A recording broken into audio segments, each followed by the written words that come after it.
Hello everyone, class 8 Heritage Math exercise 1.4 question number B fill in the blanks।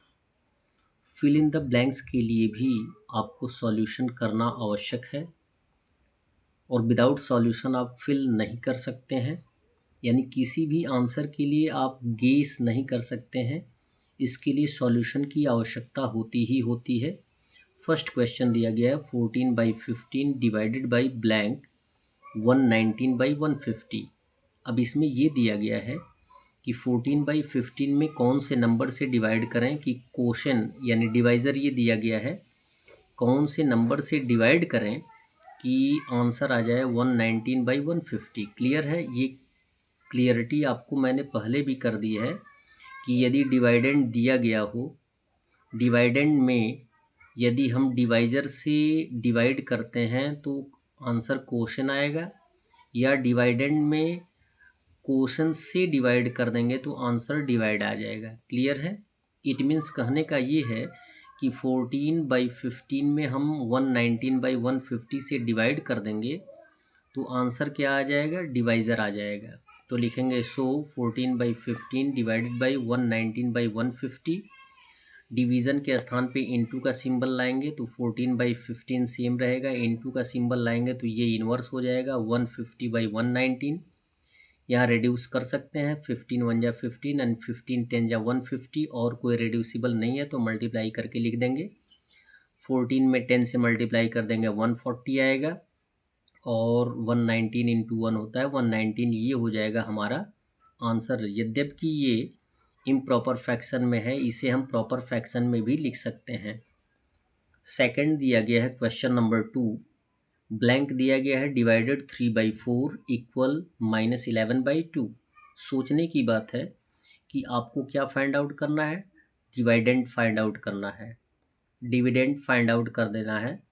तो dividend find out करने के लिए यदि condition divisor और क्वोशन यानी भाजक और भागफल दोनों दिया गया है तो इस भाज्य को ज्ञात करने के लिए डिवाइज़र और क्वोशन में मल्टीप्लाई कर देते हैं तो आंसर आ जाता है।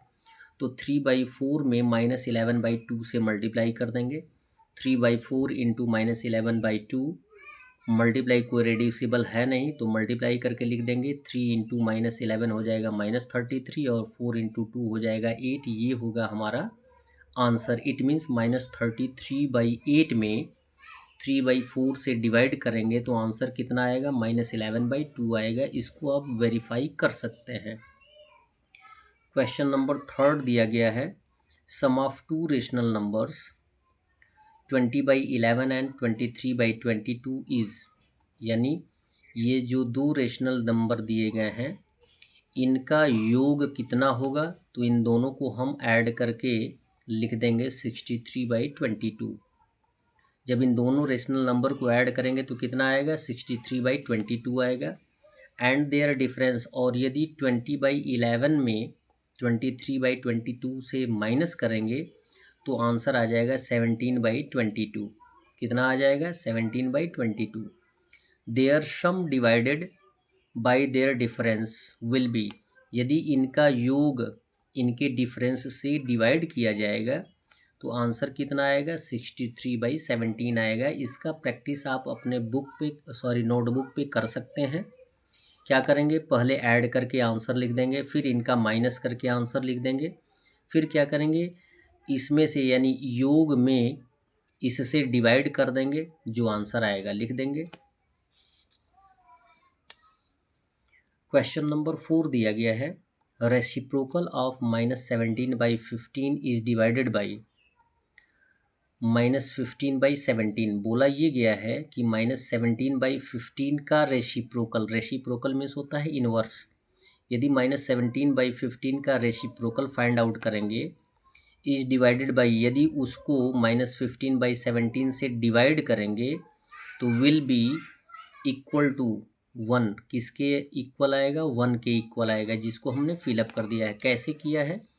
लिखेंगे रेसिप्रोकल ऑफ -17/15 इज हो जाएगा -15/17। क्लियर है?